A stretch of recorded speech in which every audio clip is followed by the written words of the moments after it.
Hi everyone, I'm Nathan from the ebook reader blog.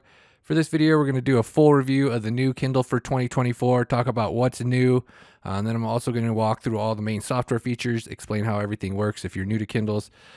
So for the most part, this Kindle is almost exactly the same as the last Kindle. They changed the screen, so the screen has better contrast now. The blacks have a deeper quality to them. But overall, the design is exactly the same as the 2022 Kindle. Still got the basic plastic casing. They added this new matcha green color for this year, though. It's also available in black. Then on the lower bottom edge, you still got the power button, the USB-C port, and that hole on the left is actually an LED indicator for when you're charging it. Like usual, Amazon sells an ad-supported model. If you have the ad-supported model, you have to swipe the screen as you look at the ad when you turn it on. If you get the ad-free model, it'll just go back to where you were before. You don't have to do the swiping. So one of the main changes with this model, Amazon says the front light, it's 25% brighter than the last one at the highest setting. I've never heard anybody complain about front light not being bright enough on a Kindle, and I don't know why you'd ever use the maximum setting, but I think a nice side effect of this is it does seem like the front light's a little bit more even than the last model. Get a nice even illumination across the screen. There may be a little tiny bit of shadowy area at the bottom compared to the Paperwhite, but overall the front light is nice and clear. It doesn't have the warm front light like the Paperwhite. So it just has like a cool color tone. You can't blend the color. You can't, soften up the tone like you can on the Paperwhite with a warm front light. So it's just got a basic front light. There's also the option to use dark mode, so you can switch over to having the black background with the white text. So, like I said, the one of the main differences with this Kindle is they upgraded to a newer screen technology from ink, so it's got the better contrast. And what that mainly means is the black color. It just has a darker color to it. It's got darker ink, so the dark mode really looks good. Actually, I mean, it really pops. The black quality of the ink screen, it just looks really nice. If you're a fan of dark mode, I think you'll like the new screen. It's definitely nice for regular mode as well. It just makes the ink look darker.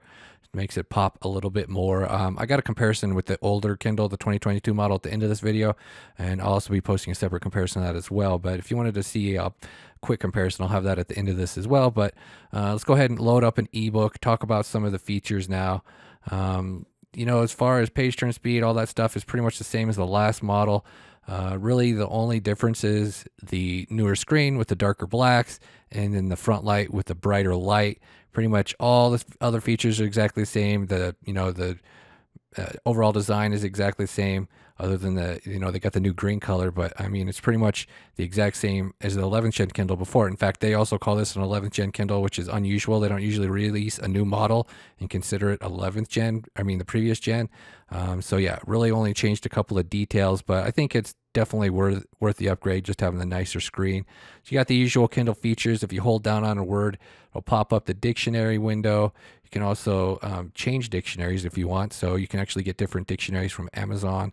You can also swap over to the Wikipedia entry. If you're connected to the internet, it'll give you a Wikipedia listing. You can also open Wikipedia. So this is kind of where like a Kindle is slower than other devices. If you want to use the web browser, it's not that fast, but it is functional. They did update the web browser a while ago on Kindle, so they are more functional now. But just a bit slower. The refreshing is just a little bit more flashy than it is like you're going to have like on a tablet or something like that. But it is usable for certain things. You do have bookmarks. You do have the reading mode. So you can use it, a little bit here and there. Obviously, it works okay with Wikipedia. It's just going to kind of depend on what type of website you're going to. But article mode helps if you're like browsing a website with a lot of ads or something. And when you're in article mode, you can also use the pinch gesture to increase the font size, make it a little bit more easy to read. There are other e-ink devices like Onyx's devices that have a lot more functional web browser, a lot smoother scrolling than Kindle's, but they can be useful for, like looking up stuff on Wikipedia and stuff like that. All right, so as far as navigating goes, you have some different options. You have the table of contents. You can also, at the top of there, enter a specific page or location to jump to. You can swipe up from the bottom to bring up this window here. We can jump chapters. You can just use the bar to jump randomly. And then you also have the multi-page view. So if you wanted to scan around the different parts of a book, you can do it this way, get kind of an overview, broader view of the pages. There's also the single page view, which isn't quite as useful, but I'm sure it's, serves some sort of purpose. There's also bookmarks. If you tap in the upper right corner, you can add bookmarks to easily go back to your pages from before. If you hold down, you can add hold and drag, you can add highlights. So there's a different highlight menu that you can enable as well. So if you needed to adjust it, you can just undo and then redo it. And you can share on Goodreads. They don't really have as much sharing options as they used to. You can also add text notes to the highlights if you want. They got footnotes. If you see a footnote in a book, you can tap it and it'll open up a separate page instead of, taking you to that location. So you can adjust the fonts from the font adjustment window. You've got the usual stuff. They haven't adjusted this in many years, so you got the same boldness and size settings. You've always had the same font types. These are all preloaded except for Merriweather. That's the one that I sideload. You can add your own fonts as well if you want to use custom fonts, which is nice. Kindles have this weird bug though, where it keeps reverting to the Bookerly font when you're using custom fonts. It's really annoying. Wish they'd fix that. It seems worse on these newer models. It's doing it all the time for me on this device and the new Paperwhite, where before it would just do it once in a while. But you got a whole bunch of different font sizes, really big, really small. So here's what it looks like with the smallest font type on the 6-inch screen of the Kindle here. You get a good amount of words on the page, pretty small there. I like the number 3 size the best when I'm reading on a 6-inch screen, but everybody has their own preferences. So that's kind of nice being able to customize that. You also have the different margin and line spacing settings, different alignment settings. And you've also got the landscape mode, so you can switch over to reading in landscape. It only rotates it this one way, so you have to hold it left-handed, which I always thought was weird. I don't know why you can't rotate it the other way and hold it right-handed. Stuff like that makes you wonder if the people who work on Kindle software actually use Kindles. I don't know. It's just sort of a weird detail, but landscape mode is pretty cool if you want to hold it this way. But the weird thing about landscape mode is it only inverts the book. If you try to go to the main settings menu, if you go to your home screen or your library view, it's always in portrait mode. So I always find that awkward to navigate. So, it's just one of those details. But all the same software features work in landscape mode, same as in portrait mode. They just look a little bit different. So you have the, whenever you add highlights or notes, you'll show up in this note list here. You can actually export those notes by email if you want to for Amazon Books. You can also use the clippings folder on the device. There's also these themes as well. So these are like the built-in themes. If you wanted to quickly change between different font and layout settings, like if you had landscape mode and just want to quickly change back to portrait mode, you just have to do a couple of taps instead of going through the settings menu and then switching over to landscape mode. You can just use these themes here. So there's some other features as well over here in the more settings. You got the reading progress indicator that appears in the bottom left of the screen. So you have some different settings for that. There's also a clock that you can enable. It shows in the top center of the screen and it'll always show there. You can have some other stuff you can enable and disable in here, like the popular highlights and about this book.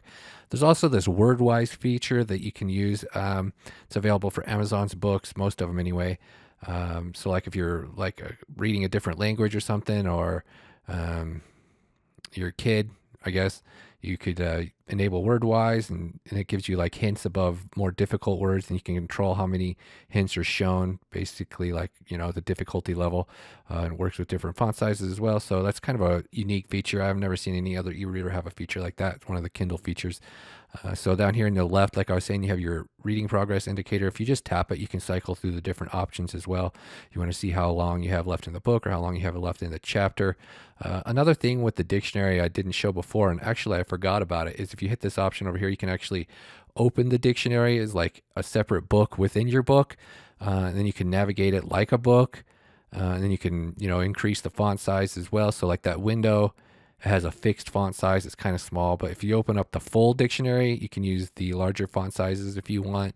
And it's also kind of weird. Like if you hold down on a word in the dictionary, it'll pop up the dictionary. So you can look up words in the dictionary while reading the dictionary.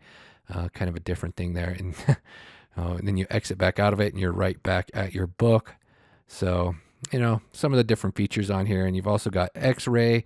It's just sort of another one of Amazon's exclusive features that it provides additional details about the book. Like if you had a book with a lot of characters and you're kind of having trouble keeping track of them, X-ray comes in handy. There's a vocabulary builder feature as well that'll keep track of all the words you looked up in the dictionary. You can go back and review them. The About This Book dialog pops up. You can read the book description. Say you got some books and you didn't remember what they were, you can just read the book description from there. So this is how the home screen lays out. You don't really have to use the home screen. Some people don't like all the ads. You can just, once you go over to the library tab, it'll stay in the library tab. You got some couple of different options as far as viewing goes. So you have the grid mode, which is cover mode. It'll show 6 titles at once. If you switch over to list mode, it'll show 4 titles at once. Then you have the different filtering options as well. If you wanted to just view your comics, for instance, you just hit the comic link and then it'll just show the comics. And then you can just exit out of that to go back to your main view. If you hold down on a title, it'll bring up some additional options. You can add them to a collection. So if you want to organize certain books in a collection, you can do that. Be careful with the permanently delete option. To navigate, you can just use a slider over here or the arrows to go one page at a time. And they always keep your most recently opened book accessible from that icon down there in the middle, in the lower middle there. So you got some additional stuff up here as well. Obviously, you got Goodreads integration. You got the web browser, household sharing. So you can set up some different stuff with that if you'd like. You got the Kindle store. It's accessible from this link up here, and you can browse the Kindle store from here and just look up different titles. If you have Kindle Unlimited, it's easy enough to check out a book from there. You can also just scroll down, read the reviews if you want. So that's a look at all the main software features on the new Kindle for 2024. Amazon didn't change any of the software from the previous version. Like I said, they really just changed the screen. So here's the older version, the blue one. As you can see, the black just has a darker quality to it on the newer one. Also has like a clearer quality to the screen, just like the smaller font sizes especially. They just have a clearer quality. It just looks better than the old model. It's not a big difference by any means, but I'll be posting a more in-depth comparison between these two. But for now, I'm going to go ahead and wrap up this video. Thank you guys for watching. Check out the ebook reader blog and the ebook reader YouTube channel for more reviews and more tutorials. Thanks. Bye.